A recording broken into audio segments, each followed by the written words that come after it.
प्रेषित भाग 18 टेपच्या शोधात. सर पीटर लॉरींचा निरोप घेऊन आलोक बाहेर पडला तेव्हा त्याच्याजवळ नकाशा आणि ताऱ्यांची यादी ह्या दोन्हींची प्रतिकृती होती. सर पीटर यांच्या घरच्या प्रतिकृती यंत्रावरती केली होती. आलोकने प्रथम सँटा बार्बरामधील इलेक्ट्रॉनिक उपकरणे विकणाऱ्या काही प्रमुख दुकानांना भेट दिली. ह्या दुकानांमधील सामग्री पाहून 20व्या शतकातल्या इलेक्ट्रॉनिक तज्ज्ञाला आश्चर्य वाटले असते. आपले शास्त्र 60-70 वर्षात किती पुढे गेले याची प्रतीके त्याला पाहायला मिळाली असती. अखेर एका दुकानात त्याला हवी ती माहिती मिळाली. त्या दुकानाचा मॅनेजर म्हणाला, हे उपकरण तुम्हाला आमच्यासारख्या दुकानात मिळणार नाही. ते केवळ मिलिटरीकरता बनवलं जातं. त्याच्या विक्रीवर बंदी आहे, पण ते बनवणाऱ्या कंपनीचा पत्ता मी तुम्हाला देतो. त्या कंपनीची प्रयोगशाळा आणि कारखाना लॉस एंजलिसजवळ ऑरेंज काउंटीमध्ये होते. तिकडे फोन केल्यावर आलोकला समजले की कंपनीचे ऑफिस दुसऱ्या दिवशी सकाळी 9ला उघडणार होते. तो रेकॉर्डेड मेसेज ऐकल्यावर आलोकने दुसरा फोन लावला. एव्हिस रेंट-कॉप्टर, मी तुम्हाला मदत करू शकते का? फोनवर एका बाईचा आवाज ऐकू आला. मला LAकडे जायला हेलिकॉप्टर पाहिजे. मी ते तुमच्या तिथल्या ऑफिससमोर सोडीन. तिथून मला एअर कार भाड्याने घ्यायची आहे. ती मला 24 तासांकरता लागेल. त्या बाईने आलोककडून सर्व तपशील लिहून घेतला आणि आपला माणूस आलोकला न्यायला पाठवला. आलोकने हेलिकॉप्टर घेतले आणि स्वतः चालवत लॉस एंजलिसला नेले. तिथे एव्हिसच्या हेलिपोर्टवर रात्रभर ठेवले आणि जवळच्या एका मोटेलमध्ये मुक्काम केला. मोटेलमधून त्याने सँड्राला फोन केला. आलोक्या, आहेस तरी कुठं? सर पीटरना भेटायला गेलास, तो परत नाही आलास. मी वाट पाहते. सँड्राच्या स्वरात काळजी होती. सँड्रा, मी फार महत्त्वाच्या कामगिरीवर आहे. लॉस एंजलिसमधून बोलतोय. उद्या परत सायक्लॉप्स टाऊनला जाणार आहे. उद्या तिथं माझी शेवटची रात्र आहे. तिचा मला पुरेपूर फायदा घ्यायचा आहे. पण मला सांगण्यासारखं काम नाही का? सांगेन, पण परवा सकाळी. सगळं काही सांगेन. पण सँड्रा, मला एक प्रश्न विचारायचा आहे. तुला आठवतंय का, स्पेस अकॅडमीत 4 वर्षांपूर्वी मी तुझ्या हाऊसच्या डान्स पार्टीसाठी आलो होतो. तेव्हा आपण चंद्रप्रकाशात जेवण घेतलं होतं. हो, आठवतंय. सँड्राच्या आवाजात प्रश्नचिन्ह उमटले होते. त्या प्रसंगाची आठवण आलोकला आता का व्हावी? त्या रात्री आपण आकाशातले काही तारे पाहिले. मी तुला काही ताऱ्यांची नावं सांगितली होती. कुठले तारे होते ते? तुला नाही का आठवत? तूच तर मला दाखवत होतास. नाही ग सँड्रा, मला नंतर झोप लागली. मी उठलो तेव्हा माझ्या स्मरणात राहिलं नव्हतं, म्हणून तुला विचारतोय. खरं सांगू आलोक, मलाही आठवत नाही. मला सगळे तारे सारखेच. फोन बंद करून आलोक स्वतःशी पुटपुटला. नाही सँड्रा, सगळे तारे सारखे नसतात. सर पीटरने दिलेली यादी त्याने बाहेर काढली. त्यांपैकी प्रिंगलचा तारा कोणता? टेलिमाक्स का बाल्थाझार का अरिस्टार्कस? अजून ते कोडे सुटायचेच होते. दुसऱ्या दिवशी 9 वाजता आलोकने आपले हेलिकॉप्टर ऑरेंज काउंटीतल्या कंपनीच्या छपरावर उतरवले आणि लिफ्ट घेऊन तो मॅनेजरकडे गेला. आलोकला काय हवे होते ते ऐकून मॅनेजर अस्वस्थ झाला. ते उपकरण आमच्याकडे असेलच असं नाही, आणि असलं तरी आम्ही ते परवानाधारकांनाच देतो. मिलिटरीचे तशी ऑर्डरच आहे. आलोकने खिशातून मिलिटरीचे परिचयपत्र काढले आणि म्हणाला, मी परवाना आणू शकतो, पण त्याला वेळ लागेल. आणि ही बाब फार निकडीची असून उच्च पदस्थांनी मला त्याकरता पाठवलं आहे. पाहिजे तर तुम्ही व्हाईस मार्शल गोम्सना फोन करून विचारा. असे ठोकून देताना आलोकला खात्री होती की मॅनेजर फोन करायच्या भानगडीत पडणार नाही. त्याची अपेक्षा खरी ठरली. मॅनेजरने कार्ड तपासले, त्यावरचे नंबर लिहून घेतले आणि एक बटण दाबले. एक बाई तिथे आली.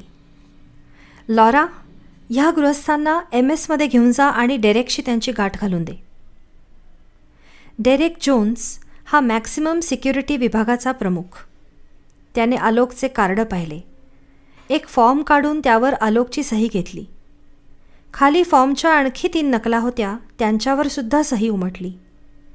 सर्वात खालची प्रत आणि एक पॅकेट डेरेकने आलोकच्या हाती दिले. ह्या नकलांचं तुम्ही काय करता? आलोकने विचारले. मुख्य फॉर्म मिलिटरी अकाउंट्सकडे जाईल, एक प्रत आमच्या अकाउंट्सकडे, तर एक ह्या ऑफिस करता. आलोकने मनातल्या मनात हिशोब केला. आज रविवार, उद्या सायक्लॉप्सच्या लेखपालाकडे हा फॉर्म जाईल आणि आपले बिंग बाहेर येईल. त्याला 24 तासांचा अवधी उपलब्ध होता. हेलिकॉप्टर परत करून आणि एअरकार भाड्याने घेऊन आलोकने पुन्हा आकाशात भरारी मारली. लॉस एंजेलिसच्या लाईट एअरक्राफ्ट कंट्रोल टॉवरने सांगितलेल्या मार्गाने त्याने आपले लहानसे विमान चालवले. आपल्या नियोजित जागेजवळ पोचायला तासभर लागेल असा त्याचा अंदाज होता. मधून मधून तो खाली पाहत होता. नेव्हाडा, ॲरिझोना आणि न्यू मेक्सिको या 3 राज्यांवरून त्याचे विमान जाणार होते. ह्या मार्गाने तो पूर्वी 2दा गेलेला होता, पण चालक म्हणून नव्हे तर प्रवासी म्हणून. दोन्ही वेळेला चँगने विमान चालवले होते. फोर्ट अपॅची आणि घाटाचा प्रदेश दिसायला लागल्यावर आलोकने विमानाची उंची कमी केली. मधून मधून सर पीटरच्या नकाशाकडे तर मधून मधून खालच्या परिसराकडे पाहत पाहत त्याने आपली एअरकार एका पठारासारख्या जागेवर उतरवली. घाटांचा रस्ता समोरच्या उंच कड्यावरून जात होता. खाली दरी होती. आलोकने खिशातून दुर्बीण काढली आणि आसपासचा परिसर न्याहाळायला सुरुवात केली. झाडी, झुडपे, त्यावर वाळवंटाची छाप. नैसर्गिक सौंदर्याकरता ती जागा कोणी निवडली नसती. पण डोंगर, कडे, मध्येच सपाट पठार आणि लांबपर्यंत पाहिले तरी निर्जन प्रदेश. आलोकला वाटले की जर एखादा परग्रहावरचा जीव ह्या निर्जन प्रदेशात उतरला तर पृथ्वीवर प्रगत जीवसृष्टी आहे ह्या गोष्टीवर त्याचा काही विश्वास बसणार नाही. सापडला. एकदम त्याच्या तोंडून उद्गार बाहेर पडला. घाटाखालच्या एका झुडुपात त्याला कसला तरी सांगाडा पडलेला दिसला. तो भराभर खाली उतरून तिकडे गेला. त्याचा अंदाज खरा ठरला होता. एका जळक्या मोडक्या कारचाच तो सांगाडा होता. पण त्या संजलेल्या धातूच्या ढिगाऱ्यात 62 वर्षांच्या काळानंतर काही महत्त्वाची वस्तू सापडेल असे कोणालाही वाटले नसते. आलोकच्या मनात निराशा पसरू लागली. तरी पण इथपर्यंत मजल मारली तर आता माघार घेण्यात अर्थ नाही असे ठरवून त्याने डबीतून आपले खास उपकरण काढले. कारच्या सांगाड्यावरून त्याने ते उपकरण काळजीपूर्वक फिरवले. पण त्यातून हवी असलेली दात त्याला मिळाली नाही. मग त्याने कारच्या आसपासचा 10 मीटर लांबीपर्यंतचा प्रदेश धुंडाळून पाहिला. पण ते यंत्र शांतच होते. मग आलोकने त्याहून दुप्पट अंतरापर्यंतचा प्रदेश तपासला, तरीही ते यंत्र गप्पच. आलोकने कारकडे पाहिले, मग यंत्राकडे पाहिले आणि शेवटी आकाशाकडे. 4 तासांच्या शोधानंतर काहीही हाती लागले नव्हते. निराशेच्या भरात आलोकने हातातले यंत्र लांब भिरकावून दिले. दमून त्याने जमिनीवर अंग झोकून दिले. सूर्यास्तापूर्वीचे आकाश सुंदर रंगांनी भरून गेले होते, पण तिकडे आलोकचे लक्ष नव्हते. प्रिंगलची टेप जळून गेली ह्यावर त्याचा विश्वास बसत नव्हता अजूनही. पण प्रत्यक्ष प्रयोगांती त्याला ते कबूल करावे लागत होते. विचारात मग्न असताना आलोकला पक्ष्याच्या कूजनाचे स्वर ऐकू आले. सायंकाळचं कूजन करतोय कृतकृत्य झाल्यामुळं, पण मी मात्र कृतकृत्य होऊ शकत नाही. माझं काम अजून अपूर्णच, तो पुटपुटला. पण 5 मिनिटे तसेच पडल्यावर आलोकला जरा चमत्कारिक वाटले. हा पक्षी असा यांत्रिकपणे न थांबता कूजन कसा करतोय? त्याने आणखी काळजीपूर्वक कान देऊन ऐकले आणि तो ताडकन उठून बसला. तो आवाज पक्षाचा नसून त्याच्या उपकरणाचा होता. त्याने भिरकावून दिल्यापासून ते आवाज करत होते त्याचे लक्ष आकृष्ट करायला. कुठे फेकले ते यंत्र? आलोक आवाजाच्या दिशेने पळत सुटला. सूर्यास्ताच्या मंद प्रकाशात त्याला ते सापडले. ते एका खड्ड्यात पडले होते. आणि त्याच्या शेजारी एक लहानशी काळी पेटी होती, 4 इंच बाय 6 इंच आकाराची आणि 1.5 इंच जाड. जॉन प्रिंगलने खाली पडता पडता टेप वाचवण्यासाठी केलेल्या प्रयत्नाची ती फलनिष्पत्ती होती. त्याने आपल्या चोर कप्प्याचे बटण दाबले होते. तो कप्पा कारच्या तळात होता. तो खालच्या खाली उघडला होता आणि आतल्या स्प्रिंगने टेपची पेटी बाहेर भिरकावली होती. लहान मोठ्या सर्व वस्तू एकाच वेगाने खाली पडतात हा गॅलिलिओचा सिद्धांत. त्याचे प्रात्यक्षिक झाले. टेप, कार आणि जॉन प्रिंगल एकाच वेळी जमिनीवर आदळले. कार आणि जॉन खलास झाले. टेप मात्र सुरक्षित राहिली. आलोकने अधाशासारखा ती पेटी उघडायचा प्रयत्न केला. तिला कुलूप होते, पण आलोकच्या खिशातल्या एका चाकूने त्या कुलपावर विजय मिळवला. टेप आत सुरक्षित होती.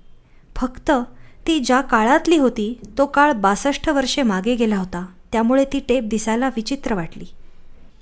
आता टेप वाजवणारा रेकॉर्डर शोधला पाहिजे, आलोक स्वतःशी म्हणाला. त्याला माहीत होते की सोकोरोत पुराणवस्तूंचे एक दुकान आहे. मग त्याच्या लक्षात आले की दुकान रविवारी रात्री 8ला बंद होते. आलोकने घड्याळाकडे पाहिले आणि एअरकारकडे धाव घेतली. सोकोरो विमानतळाच्या खासगी विमानांच्या विभागात आपले विमान पार्क करून आलोकने टॅक्सी गाठली. मला 8च्या आधी पोचवलंस तर $10 बक्षीस, त्याने टॅक्सीवाल्याला सांगितले. टॅक्सीवाल्याने ते बक्षीस मिळवले. जॉक, मला ही टेप चालवणारा व्हिडिओ रेकॉर्डर पाहिजे. आपल्या ओळखीच्या दुकानात काम करणाऱ्याला आलोकने जॉन प्रिंगलची टेप दाखवली. जॉक युईंग त्याच्या माहितीचा होता. ही टेप चालवणारे रेकॉर्डर 1995 साली बाजारातून गेले, जॉकने ती टेप परत करत सांगितले. 2010 सालापासून त्यांना कलेक्टर्स आयटम्स हा दर्जा प्राप्त झाला. आमच्याकडे मधूनमधून एखादं यंत्र येतं, पण माझ्या माहितीप्रमाणे सध्या एकही यंत्र स्टॉकमध्ये नाही. आलोकच्या चेहऱ्यावरची निराशा पाहून जॉक पुढे म्हणाला, थांबा, खात्री करून घेऊ. जॉकने आपल्या कम्प्युटरवर काही बटणे दाबली. त्याच्या पडद्यावर खालील माहिती उमटली. VTR 1995 297 523. सध्याचा स्टॉक खलास. सर्वात जवळचे उपकरण मिळण्याचे ठिकाण अल्बुकर्की शाखा. Phone number 505-103-5522. शेवटचा आयटम विकत घेणारा ग्राहक डॉक्टर रॉजर के क्लाइव्ह.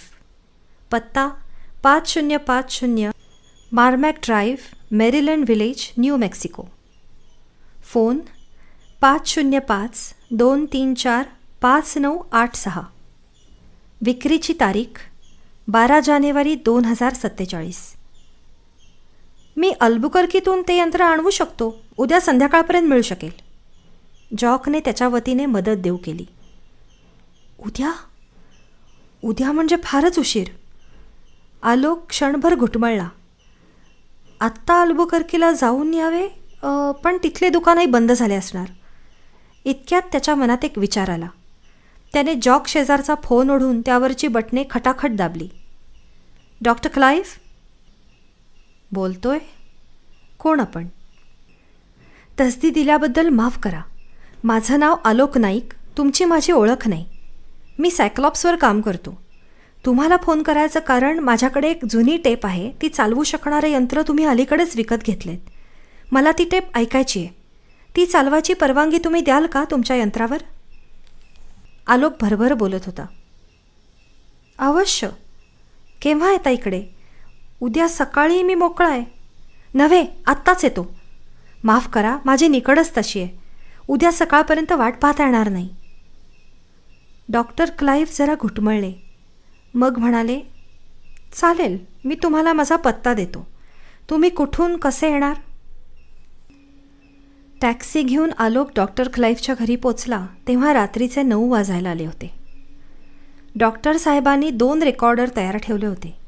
एक नवा, एक जुना. तुम्हाला पाहिजे असल्यास तुमच्या टेपवरचा मजकूर मी आधुनिक टेपवर ट्रान्स्फर करून देईन. आलोकने त्यांना धन्यवाद दिले, कारण जरी त्याची स्मरणशक्ती असामान्य होती तरी टेपवर काय मजकूर असेल तो पुन्हा हवा तेव्हा मिळालेला बरा. मशीनवर टेप लावून सुरू करण्यापूर्वी डॉक्टर क्लाईव्हनी आलोकला विचारले, आपण काही खाणार पिणार का? आलोकच्या लक्षात आले की आपण सकाळच्या न्याहारीनंतर काहीही खाल्लेले नाही, पण त्याला टेप ऐकण्याची, त्यावरचे संदेश पाहण्याची उत्सुकता होती.